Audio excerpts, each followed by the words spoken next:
was hiring a director of marketing, which is interesting. They're a few miles up the coast from me. Be the official person who starts off that ET Phone Home campaign. I don't know.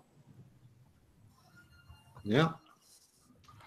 Well, we are live for another week, and we've already got a pretty packed panel, but we've got plenty of seats left for anybody that wants to join us. Of course, Bill's here, I'm here, Doc Sheldon, Fab, Terry, and Tim. So, yeah, Bill, kick us off. What have you been up to this week? I went to Meetup last week, the Raleigh SEO group. It was a lot of fun getting a chance to meet some new people and see some folks I haven't talked to before about SEO. I enjoy that. I'm preparing for PubCon and talk about semantic topic modeling and context factors and how to boost your content on your page by making sure your context works well. Cool. Mm-hmm. Yeah, I'm definitely going to be taking some time off of doing any speaking and conferences for a while.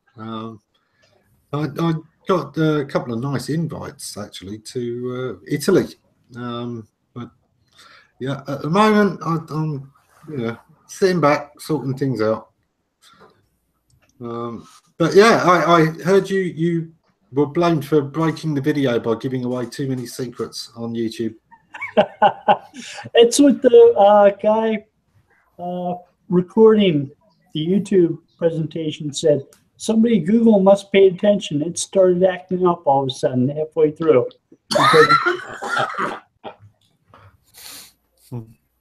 Yeah, definitely. Doc, how are you? What have you been up to this week? Oh, I've been digging into the CSS3 this week, trying to figure out the hows and wheres of that. I'm finding it really intriguing. I love CSS. I had looked at it early on and thought you could do just about everything with CSS3 with the exception of links. But then I forgot about it for like over a year and just really intrigued. What has pleased me no end is I'm able to do some stuff that normal, like with PHP and Java, would be very load intensive. Yeah. And with CSS3, it's like undetectable. I mean, milliseconds at max to generate a lot of visual stuff. So kind of intrigued by that.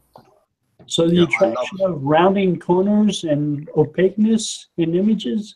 Well, stuff like that and animation and like, for instance, I bet you could do that backdrop that Ammon has, an animated background, and I bet it wouldn't add more than 10 or 15 milliseconds to your page load in CSS3, okay?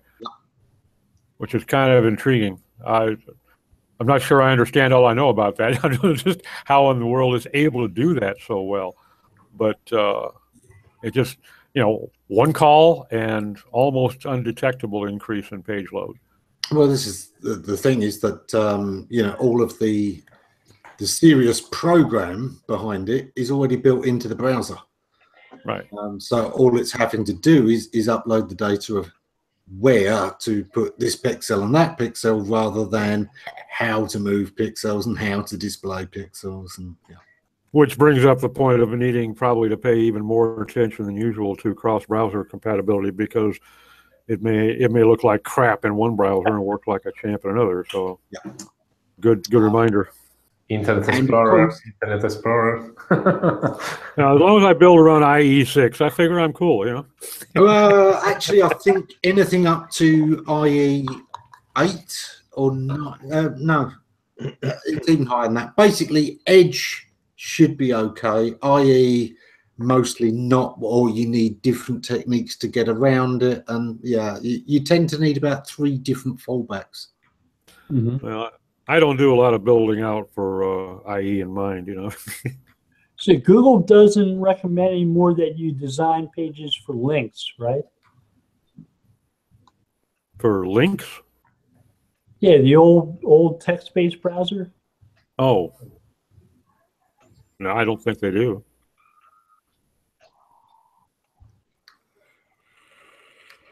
Fab. Are you saying CSS or CFS? CSS3. Oh, Jesus. I looked it up in a CFS3 and it's Combat Flight Simulator. I was wondering what the hell. And that would apply too in some niches, you know. We suddenly became expert of a random discipline. I think that builds all that into it, doesn't it?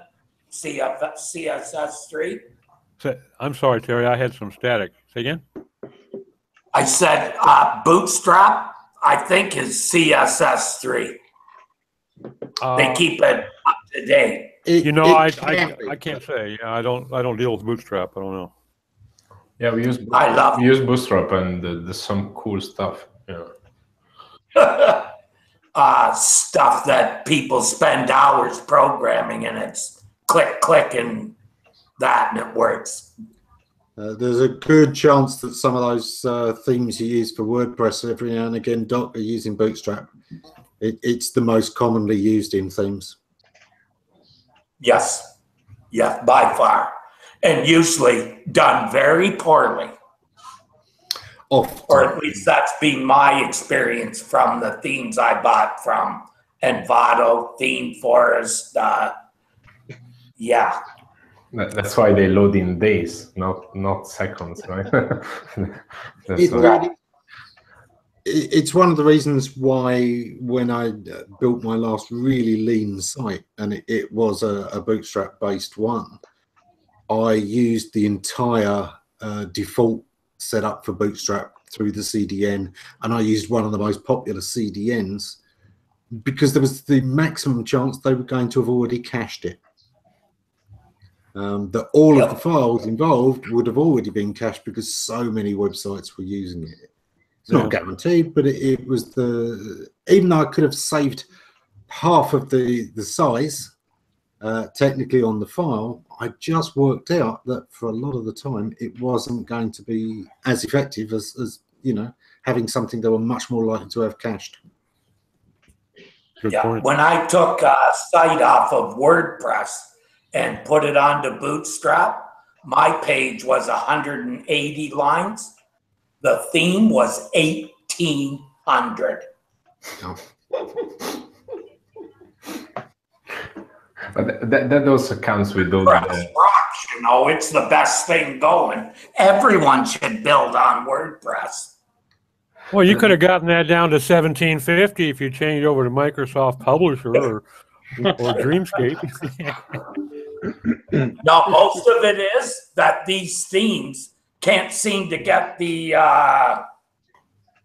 CSS in separate files. It's embedding it right in the theme in the page. So of the 1,800 lines, several hundred were CSS. Mm. Yeah, sometimes they deliberately do that for the cascade, you know, for sorting out the priorities without. Well, what does it tell you that there's still got the test code in there? Well, yeah. I am sworn that all my websites from now on, they'll have a blog, but none of the interior pages will be on the blog. I'll build them myself. That's why most of the people, when they buy those off-the-shelf themes, the reason why they become attractive, I guess, because they sell you a lot of functionalities that are like that.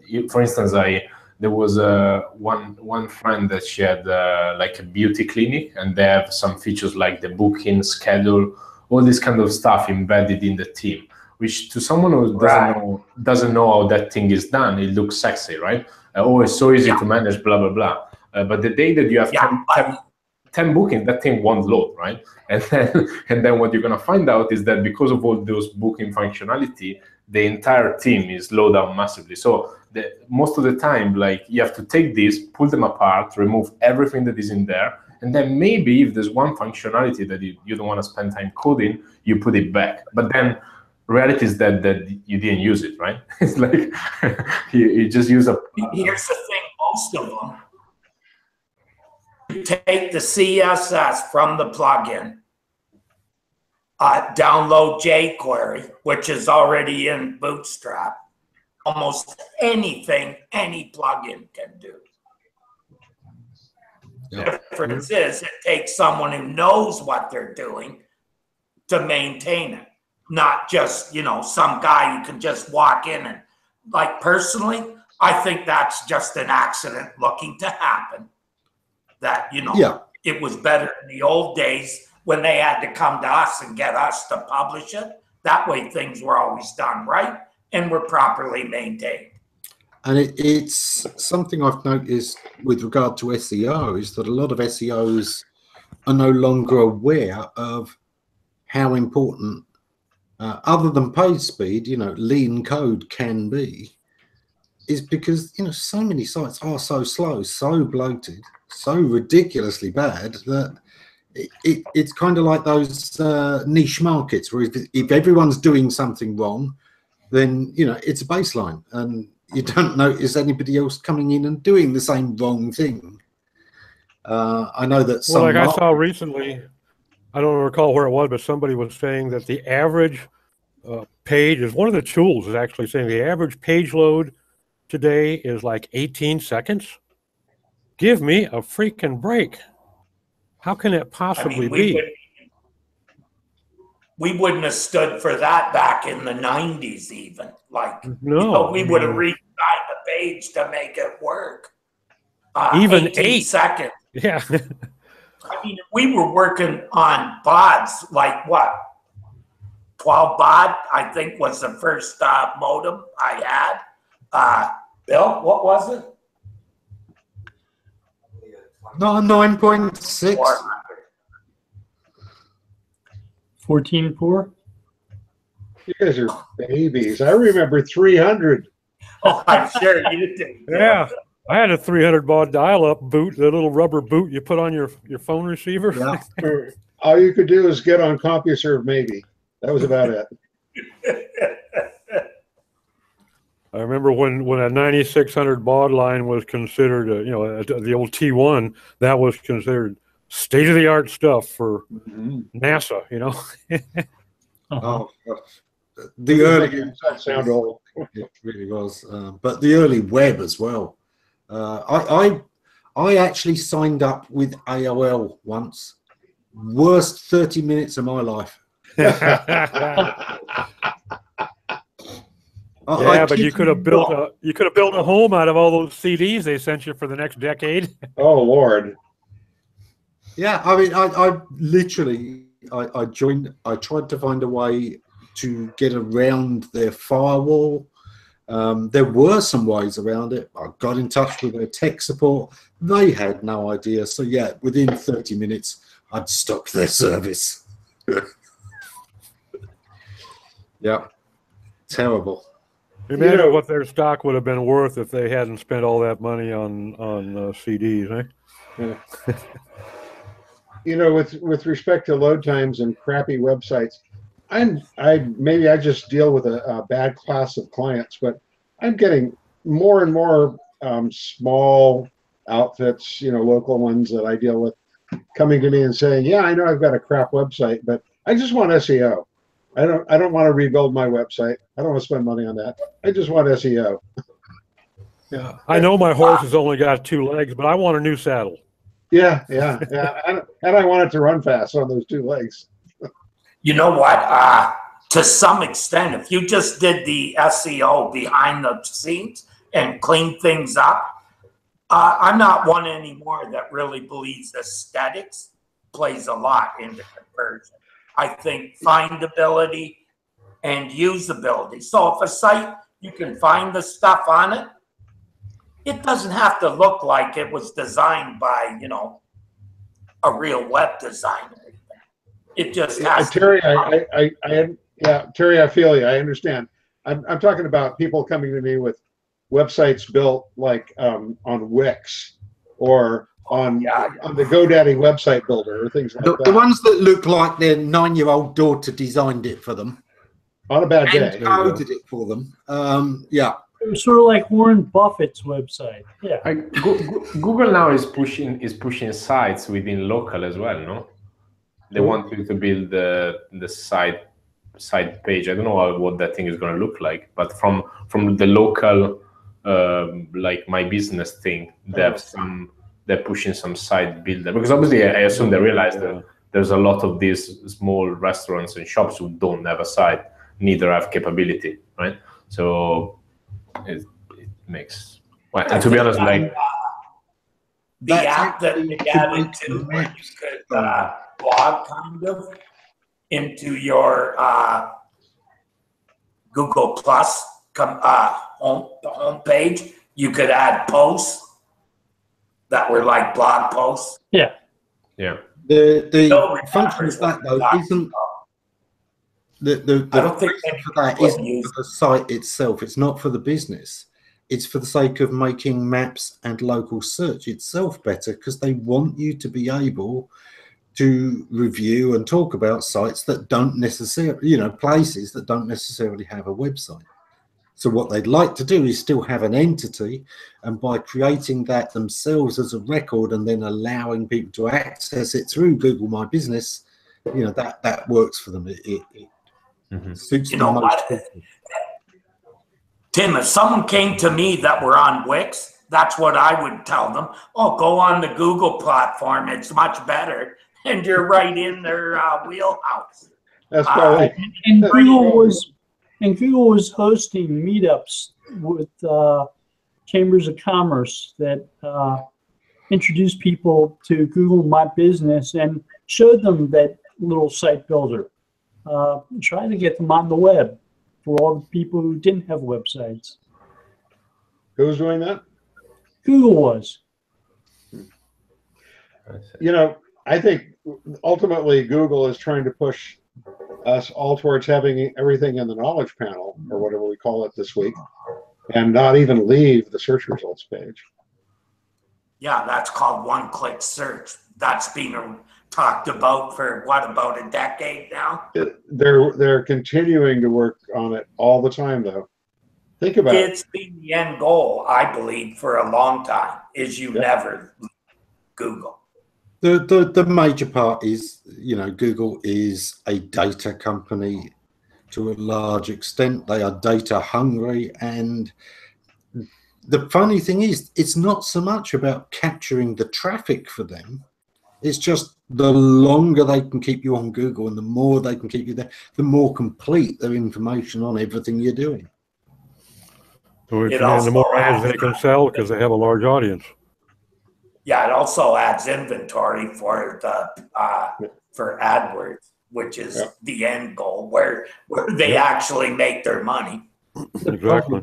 Is of course, and Google not only knows where you go on the web, but they also know where you go in your car, so they can track where you're at, how long you spend in the cashier line at the grocery store, how long you spend at the dentist's office. And they tell people right in the knowledge panel, people spend between 2 to 2.5 hours here. Yeah. Yeah. And of course the queue times and things like that as well, where they can let you know how long it takes to get into an event and things like that. Right. The patent that talks about that said they might do that with amusement parks too. How long it takes to get in line for a ride and actually ride a roller coaster. Yeah. I mean, the big problem is simply this: Google are terrible at product. They are. There's this wonderful thing. Google is this incredibly successful company, but actually they've had one major success, which is of course the Google search engine, most of which happened despite their plans rather than because of it. From its foundation, to discovering a monetization method that worked, you know, most of it is things that pretty much happened by accident. Their first 4 attempts at monetizing it completely failed. It was only when they copied somebody else's working method that they found something that worked. Well, you know, the Anatomy of a Hyperactive Search Engine paper, they said they don't want to use advertising. Right. And places that use advertising aren't real search engines. Yeah. Can't be trusted, I think, was something along the lines of what they said, right, Bill? Right, they were biased. I would be influenced by the advertisers. Yeah. And they used to badmouth Overture in their patents. They'd call them a supposed search engine. Yeah. And now it's wag the dog, because what they've done is they've essentially they have an advertising platform that coincidentally serves as a search engine. Yeah, they borrowed wholesale from Overture, their advertisement model. Yeah. I mean, their one other product that's good is Gmail. Yeah. Drive's okay. It could have a lot of improvement. It was on April Fool's Day. But it really takes something for a company to have YouTube and be struggling with it. And Also, it does take a special effort. Yeah, because I mean, you know, the size of that audience. Basically, a search engine that was passing off 99% ads as a search, but it was mostly ads. Yeah. Think back of, you know, say 25 years, certainly 20, the amount of trouble that Time Warner used to get in whenever it acquired anything else because, monopoly. And do you know what? YouTube is bigger than the entire Time Warner network was at that time, really, in terms of its reach and its sheer dominance. And somehow Google are struggling to monetize that. And the funny thing is also the whole YouTube, I'm not sure if it's called Red or the whole paid content thing. Like, so sometimes I do spend, I don't watch TV at all, but I do spend time like watching a couple of webinar on YouTube, and then I'm already there. So that is my platform. And then I re-watch some interviews or some like sport highlights, things like that. And after a few minutes, what I do, I log into Netflix and I watch one episode of a TV series, right? Why don't I do it on YouTube, right? Why? Like, I'm there, you have the customers, is my login, I don't need to pay an additional service. You have more data about what I want to see than like all the other people combined, right? Well, actually, Google are on that. They are actively looking at taking on all of the TV networks and making YouTube a one-stop shop for everything. But they've had these big plans before. It could have happened 5 years ago, right? You know, there was a plan at one stage for Google Play to be, you know, a bit like Steam. You know, and really own the games market as well as the apps market. And again, yeah, didn't happen. Apple TV tried to do that too. Yeah. Hey, Ammon, I would say that Google struggled at first to monetize YouTube. It's a profit center now. Only because I think I've been listening to some earning calls, and they put a lot of strength on YouTube revenue, obviously because the whole ad revenue on search is like slightly shrinking in some area. So I had a feeling most of the time that they were like saying, "Oh, but there is YouTube, right?" but there's no YouTube, and then there is mobile. Is mobile what is happening is not YouTube, right? And then I don't know. Well, I think the move to mobile, people using mobile search so much has probably hurt their advertising. Exactly. But that's why I have a feeling that they use YouTube as like, you know, when especially like communication to shareholders, those kind of things. By the way, this is shrinking, but there is YouTube, right? This is the thing that, but YouTube is probably not going to make up from how much time you spend on Facebook on your phone, right? Not enough. Right, but here's the difference, right? I would probably advertise on YouTube way before I'd advertise on Facebook. Because Facebook works for certain things, other things you might as well skip a step, walk over to your toilet and just flush the money. Because that was my experience trying to sell a business service on there. I think it depends on what the business is, though, Terry. I'm telling you that most of the traffic you get from them was bots. That because those bots click those ads, Facebook accepts them as real accounts, which then they use to sell likes. Well, Facebook just changed the game again, last week, too? Oh, it's about time they just admitted they're a paid platform.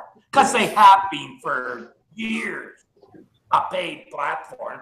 I mean, if I have 1,400 visitors and the reach on the posts are 6, right, something's wrong when 1,600 people said, I want to see that, but they only show it to 6. What does that tell you? Exactly. That tells me they believe they're a paid platform and has been like that for quite some time. We do invest a good amount of money on Facebook, and it's quite a successful channel for us. But like when people then ask us, oh, you know, your brand is very cool on social media, and like my reply is usually like, it's very cool in paid ads on Facebook, right? That's our, like, let's recap the social media acquisition is paid ads on Facebook, right? All the rest, you could have people not working there for like 1 year, makes no difference, right? Take some team. It's not like, you know, obviously it's gonna look weird if a company stops posting, right? But it did happen. Like we had a month where for some reason we didn't post once organically, and nothing changed, right?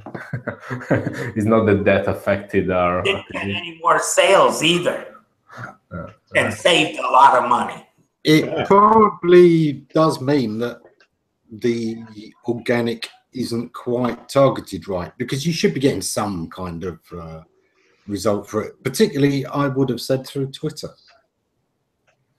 Twitter can be effective. You're very limited in what you can do, but it can be very effective for a market like yours. We never, I don't know, I think Twitter works, but not at the scale, and especially on the paid side as well, is not that sexy in terms of targeting as Facebook is, and I don't know. I am quite skeptical. Where I see a lot of people organically hacking quite a bit recently is Instagram. You have people growing those 200 and 300K profiles in like less than a month, and just by respinning pictures and doing all these kind of things, getting tagged, and I think that, like, I'm not sure how they're gonna cut it out, but like, I've seen people being quite successful without spending money on Instagram compared to any other platform, right? I wouldn't spend any time on any platform right now, organically. Well, you know, it's not that I wouldn't, but like, if I have to compare the result that you can get by paying, I'm not sure is, at least in Facebook, it's not comparable, right? At the moment, yeah, I don't think any of them have the, you know, the strength of Facebook is the ability for its targeting, which, you know, beats anybody else, which is, you know, why I do laugh at YouTube, because its ability to target people should be twice as good in a lot of ways. But yeah, again, it's one of those ones where Google just do not concentrate on product. They are very, very bad at product. YouTube, Facebook demographics are awesome. You know, you can get to a level of detail that is like it's weird. It's like unbelievable. sometimes it's a bit when I look at the other side and you see how closely can you target someone. I'm like, wow, this is, you know, is it ethically okay, right? But I think they put in some filters now. But there was a time where people could cheat custom audience. There was a time, but literally you could go down to your neighbor, close to that. Now I think it's slightly harder, but you can still be very, very accurate, which is, yeah. But that means they're good, right? That's why it makes sense to spend money there. Like same thing with LinkedIn. I'm not sure, probably they got better now, but LinkedIn day one was basically target someone who has got the job title, right? Nothing else. Right?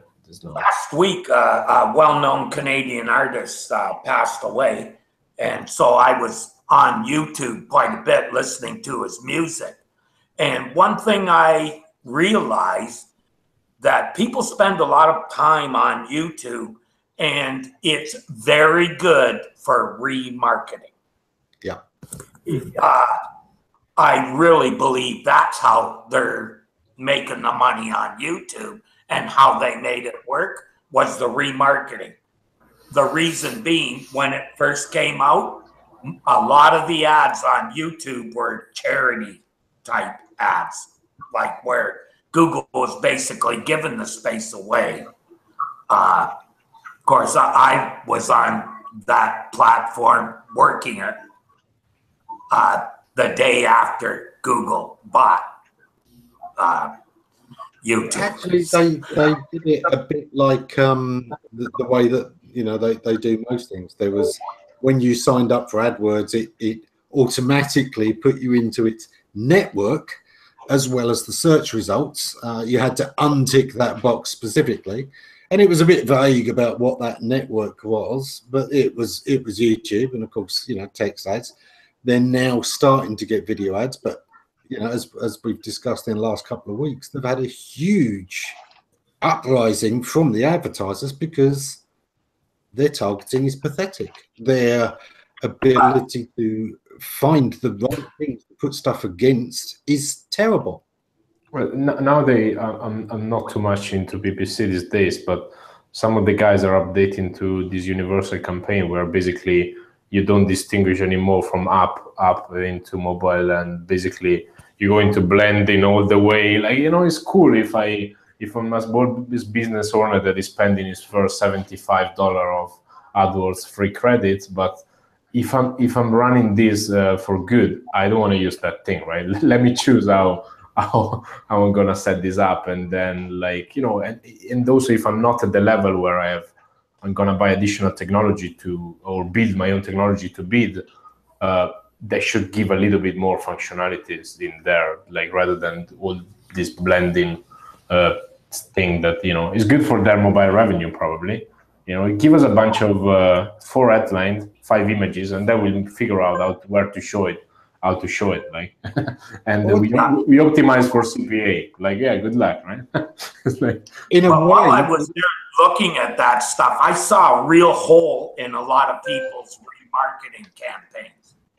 Mainly that they have 1 or 2 ads and don't realize that 1 or 2 ads just keeps repeating over and over in that situation.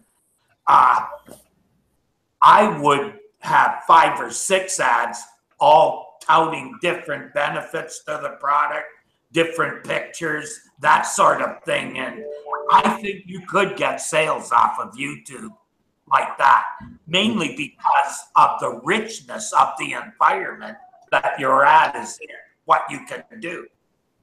That's something that Facebook is very good at. So our guys running Facebook here, they work a lot on this stuff. So they have different level of targeting based on the stage at which people are, based on the entry points, based on the audience, and then you never see only the same thing, obviously, right? You're gonna be touching a bunch of things: first level of awareness, second level of awareness, quote from real customer, and blah blah blah, to the point where the last one is some direct like stuff to make you convert. But the day you see that directing, you probably have seen already 5 or 6 other things.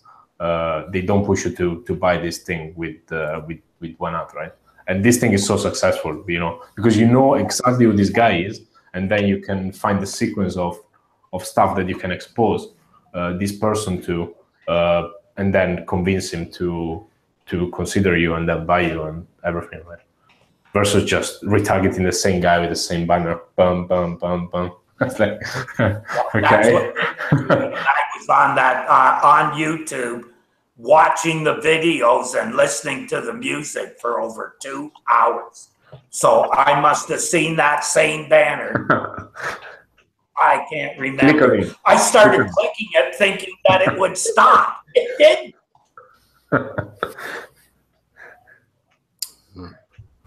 You're probably right. It is one of the weaknesses of that platform. I think a little bit of it is, again, because of the success of Google. The lessons they've learned with Google are not necessarily the right ones for anything else. Let's take the fact that Google like to experiment, and they run hundreds of experiments at any given time sometimes. Certainly thousands of experiments a year. And there's nobody to tell them what they should be experimenting on and you know how they should do it. There's nobody really to learn from except themselves. I remember it was Douglas Bowman, I believe it was, a designer, who left Google because he got fed up with the experiments they were doing on the color blue. Yeah. He didn't like that they were spending all their time trying to identify the best use of blue on Google. It does sometimes seem like some of the experiments are almost for the sake of experiment, academic experiments rather than business-driven experiments. Yeah. And as I say, functionality, that's where sometimes Google really fall down. I mean, for me, I find that Google search, yes, its back-end side has got smarter, but my ability to do advanced search on it, you know, more and more of those operators keep disappearing. It gets dumber. And then when they came out with the pixels, they gave them color names like kind of blue. I think that like somehow probably is also the outcome of, so the academic approach, you end up having these moonshots that in search, they led them to, you know, being extremely superior to the rest, versus there are other areas where, like, I don't know, building Google Plus, like was not about moonshots, right? It was about having start, like, it's different setup, right? I guess the same guys, you cannot put them to build a social network, right? Have you ever watched a show called Mad Men? Yeah, I watched it. Yeah. That, if you watch that, you know that back in the 50s and 60s, marketers were testing colors. Google testing colors is a complete waste of time because that's already being done. Yeah, one of the most advanced I remember for the web was, of course, work done by IBM. And we know that Google are well aware of what IBM does because, of course, of the Clever project, amongst other things. And it was an incredible study that IBM did at the time into what the colors meant in different countries and different shades of those colors and which icons they recognized and so on and so forth, which was when they discovered that, you know, the shopping basket and the shopping cart were universally recognized even in countries that don't have shopping carts.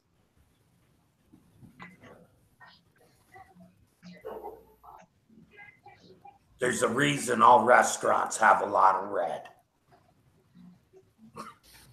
Covers the people want eat and get out of there.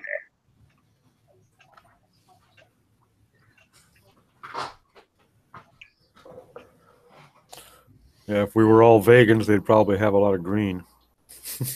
Oh God! Don't even say that word. Yeah, it affects me pretty much the same way. Just give them cornmeal and put them in the corner. There you go. Put it in a trough.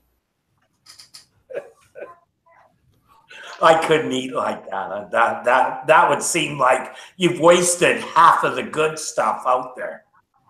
I mean, there's nothing like a big, thick piece of, fat off a hog. Yep. When I worked at nicely.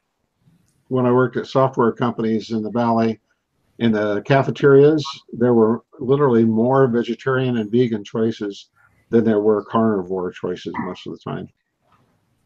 It was a whole lot of things made with grilled veggies. That'd be enough reason to leave right there. Yeah, but they did have pretty cool other aspects to them at the time. So. Mm-hmm. Yeah, I was really happy to go to lunch with a bunch of SEO people from the company I'm with last week and have us order things like pork bellies. Yeah. Mm-hmm. Yeah. People who know how to eat. Yeah. I mean, I'm all for people, following their beliefs and so on. I've never understood veganism really anyway. I think they must hate animals. Really hate them because they want entire species to be wiped out. Well, that's exactly what would happen too. It's not as if cattle can be just set loose and free. These are species that were genetically bred over hundreds and hundreds of years. They have never existed in the wild. They can't exist in the wild. The same with sheep, the same with pigs. If you want to wipe out all these species, great. Stop giving farmers a reason to keep them. Yeah, because you haven't lived until you live in an area that has feral pigs. You can't have anything. You can't have dogs, cats, fish ponds, fence, spare tires on the back of your truck, nothing. They will destroy every freaking thing. There's another good reason why I like living in Southern California. No feral pigs. Somebody get that. Yeah, Hell.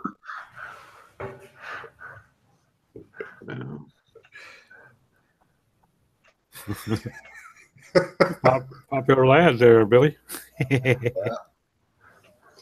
Now you see why he's not too keen to have Google Home as well.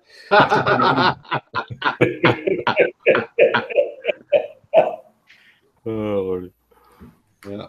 I was chatting with a friend the other day, and Alexa started chiming in the background. He makes good use of his technology. He's got some of the extras, and Alexa can control a lot of other things. But yeah, you do kind of think, well, what's wrong with pushing a button or flicking a switch? Doesn't it actually take you longer to tell Alexa what to do than to just press the button or flick the switch yourself? Yeah, but that's not cool. Ah, right. Okay. I wonder if you have an Amazon Fire TV box, if you could do more sophisticated searches using Alexa. There's times when I want to try to find a specific series that I remember from my childhood, but I can't remember the name of it or the actors that were in it. And if you ask the Fire TV with its voice search, it goes, how about a nice cow video? It doesn't always find things. Look, cats. I just thought of that. I don't know. Might be worth considering for something like that, or the Apple product. I forget what they call theirs. Nick Wilson over on the YouTube channel has just said, no, Alexa's awesome. We can play mud games on it. If you remember the old multi-user dungeons, the text-based dungeon adventures, yeah, Alexa can play those. Wow. Where was it? I saw somebody looked at the length of a time it took some computer or AI product, or maybe it was something as simple as Alexa, to become a master at the game Go. And it was like no time at all. It was. Now this is AlphaGo 0. Yep. Yeah, you know what I'm talking about? Yeah, it's the latest the sugar-free version. This is the version that was taught by AlphaGo rather than taught by humans. With the original AlphaGo, the training data was built up by people and supervised by people. You gave it so many games and rules and other things to start with, and then the training data went on. Well, what they did this time was they just gave a new version, AlphaGo 0, the basic rules of the game, and let it loose to play against AlphaGo, which had already beaten the greatest player. And within 38 hours, it was at superhuman levels. It could beat any human. Yeah. Go is not an easy game to master. No, it isn't. And the beauty of that last alpha version is that, you know, it taught itself with nothing but the rules of the game. Yeah.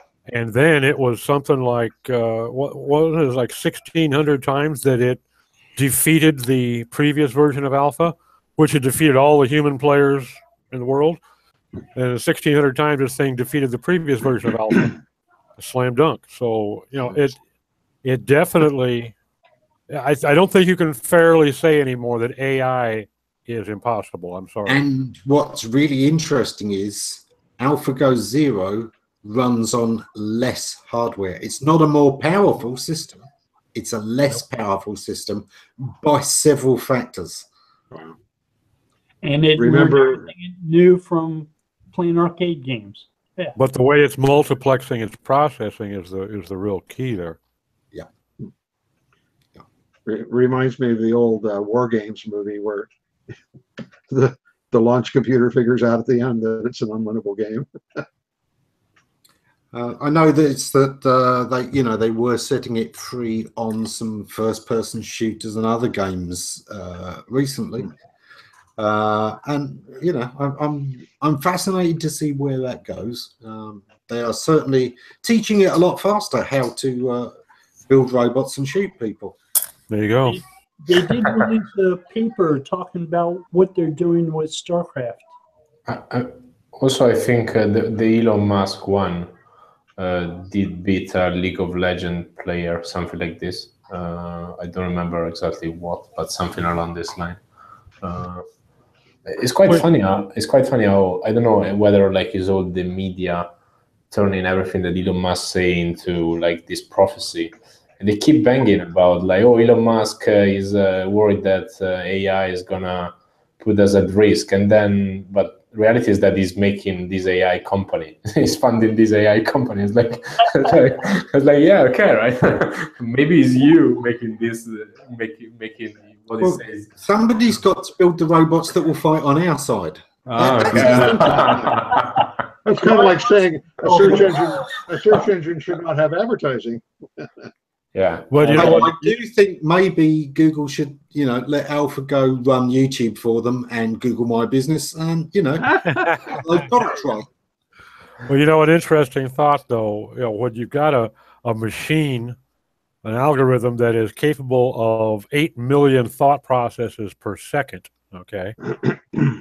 At the point in time where you as an operator need to interface with this machine and tell it what you want it to do, or have it explain to you what it has done, and it is forced to reduce itself to, to 0.0001 of its capability in terms of time frame for communication. At what point does it suddenly determine, this warm piece of flesh and blood in front of me is a non-productive virus and it needs to be eliminated so that I can get on with business? Right before that, it says, "Call me Skynet." There you go. I mean, really, because the communication between these bots and humans is going to be like taking an Olympic swimmer and throwing it at the bottom of the pool with an anchor tied to his leg. Yeah, but this is it. This thing will not be communicating one-on-one. It's a bit like Google search engine. Yeah, it's providing you results. How many other people and how many diverse questions is it also answering at the same time? And that's the point. And it becomes... And that's valid, Ammon, but the same token, when you have to communicate to it what you need it to find, what you need it to do, what you want it to accomplish, if your communication is less than perfectly concise, it's going to have a problem with that, okay? And even assuming you get over that hurdle, it's going to take you so long to communicate that in terms of, in comparison to its communication capabilities. Even machines can get frustrated. Is this a Singularity edition of the Hangout? I don't see it as a singularity by any. I'm not on a conspiracy kick. I simply think that these are things that need to be considered. These machines will be capable of doing tremendous things for us, but we're going to have to keep them in machine mode. So if they're communicating with other machines, or they're not going to be nearly as productive as they're capable of. A machine that is big enough to give you everything you want is big enough to take everything you have. You got it. Well, that's kind of the same as with government. Huh? But at the same time, I remember that talking about machines beating us at war in things like video game. I remember that like even the most dumb Quake 1 or Quake 2 bot was able to kill 60–70% of the shit players, right? So you don't need very sophisticated machines to beat humans at doing certain things, right? You don't need AI, you don't need all these kind of things. If you want to really use it in a bad way, we don't need to get to that crazy stage sometimes, right? Well, I get a kick out of these developers that say that this is all bullshit because we're humans and they're only machines. Mm-hmm. Okay, good luck with that. Let me know how that works out for you. And then you get Microsoft releasing Tay, which, like Twitter, and got very racist on Twitter. So maybe AI doesn't handle human beings very tolerantly. Yeah, we don't even handle human beings very well. How do we expect much out of a machine? It depends, of course, how well along the education process it is. Of course, this one was not very advanced as an AI, and it was not very well educated. They were trying to use it as a training set, and they misunderstood how people were going to abuse that. And of course, that is also my fear. I think the worries about Skynet are not the ones. Skynet's not going to be our problem. The problem is going to be the singularity, the first people that upload themselves to try and live forever, and those personalities suddenly given the power of a supercomputer and what they will do, because we've got tons of examples throughout history and at any given time of how people always decide that their group should be running things and everybody else is incompetent. Whether that's left versus right, whether that's the smart versus the dumb, whether it's the rich versus the poor. It sounds like the U.S. president right now. Yeah. But talking about people wanting to become superheroes and like things like that, and it was quite funny recently. There was a Jeff Bezos video of him for an inauguration of one of these windmill. I don't know how they call it, those the stuff that collects energy through wind. And he was sitting in one of them, very tall, and he broke a bottle on that. He looked like he was like a kind of superhero, and they filmed him with a drone. It's like, and then he take those pictures inside this robot. It was like, it feels like he's, and one day we may see him fighting against Elon Musk in two giant robots trying to it's a bit too much. Like, take it easy, right? We're still selling, books and clothing, and then maybe. It does seem that there is huge investment in AI. Nick was just pointing out in chat, that billions have been spent by various entities on AI, and largely the results of that. Well, there's a few companies that have made a positive return on that, and in some cases a significant return. Most of them haven't. Most of them, it's kind of like the Amazon strategy, where they're pumping in the millions, and maybe in 20 years they'll actually have turned a profit, just about. There are some people who are taking it very seriously. Paul Allen, who runs OpenAI, hired people like Oren Etzioni, who does some serious papers on how AI works and what some of the problems potentially may be. By the way, Ammon, going back to something you were saying a couple of minutes ago about the idea of people uploading their personalities into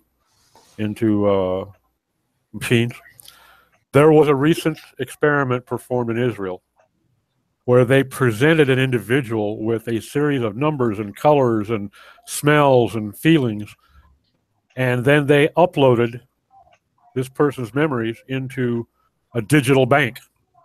And then they downloaded them into another person who had been totally isolated from this whole process, and the person got 92% of the memories correct. Now that is some mind-boggling shit there.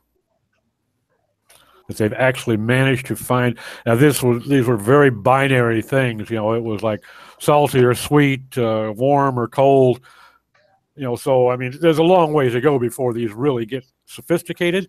Yeah. But the very fact that they're able to achieve any sort of an interface there between analog and digital is kind of fascinating and scary at the same time. Yeah. Except it shouldn't be. This is what drives the technologists along. Is ultimately we are electrochemical machines. All of our processes are small electrical impulses passed along, various neuro channels, and reproducing that shouldn't be that hard. I think it's the emotional aspect that that is the problem from a human standpoint. Yes. Humans. I don't know that I want to have my mom in a little silver box in the kitchen for the next 7,500 years.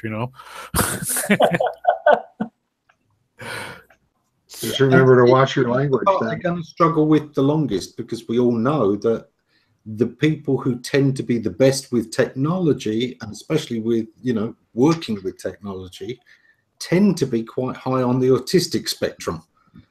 Mm-hmm.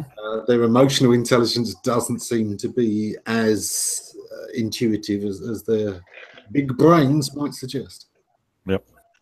We are coming to the top of the hour, so I think we'd better do a round of what we're up to.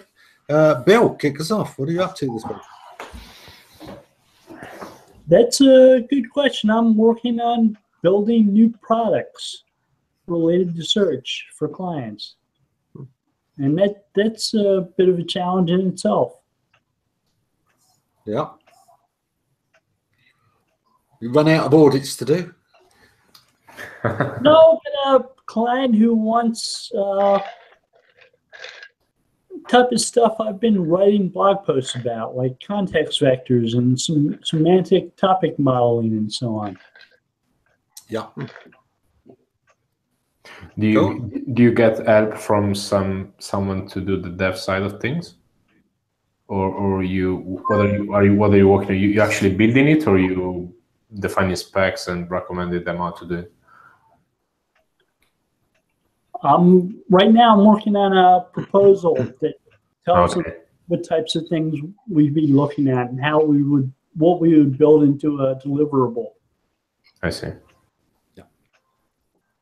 What value it might hold for them. Yeah, this is one of those ones where you're using your network to find out what other technical SEO companies are already doing can be useful, because you can avoid competing directly with products already out there. I do know some products that are out there that do some of that stuff. I've talked to people at the companies that make those.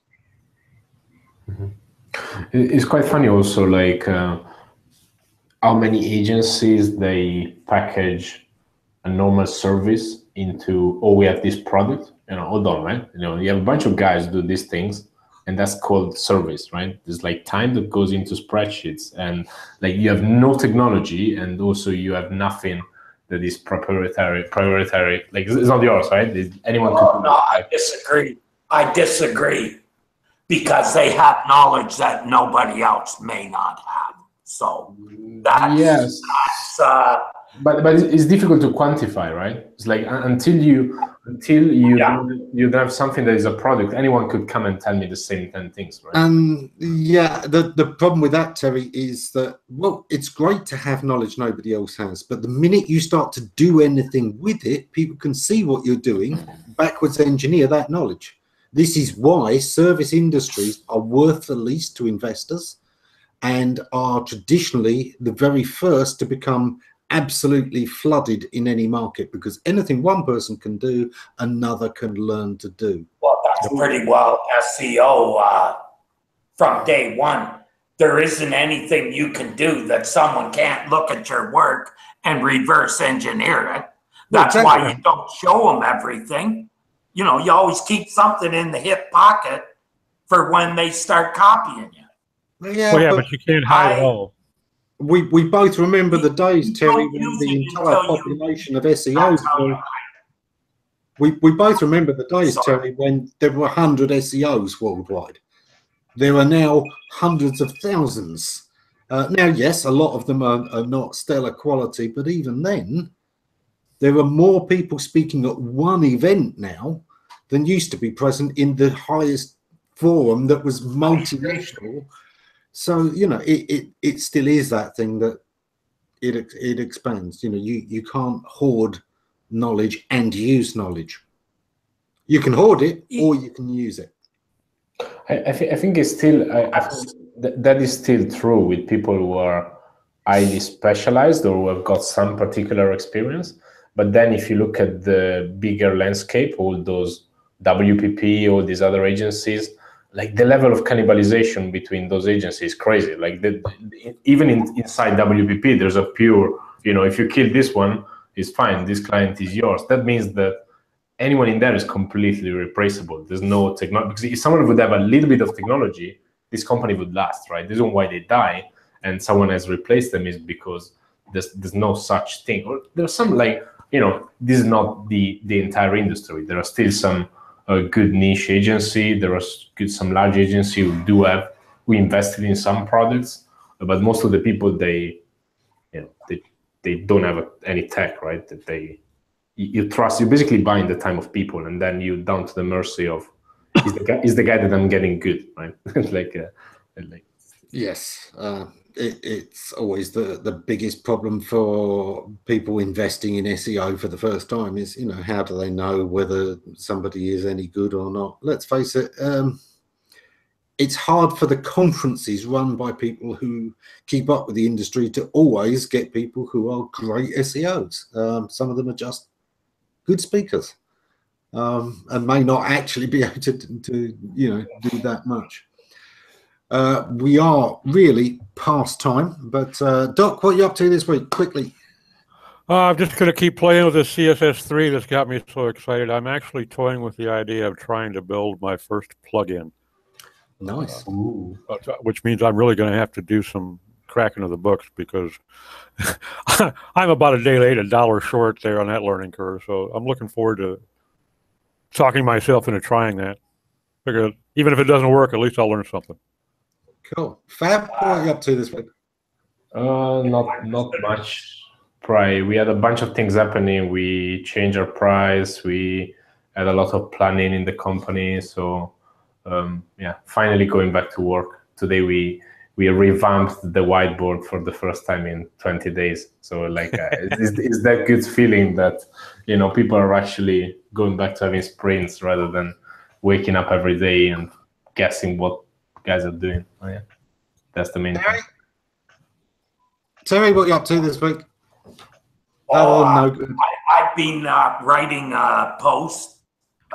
It's about 1,600 words now, I think. It actually did research and got guys like Doc to help me do some searches.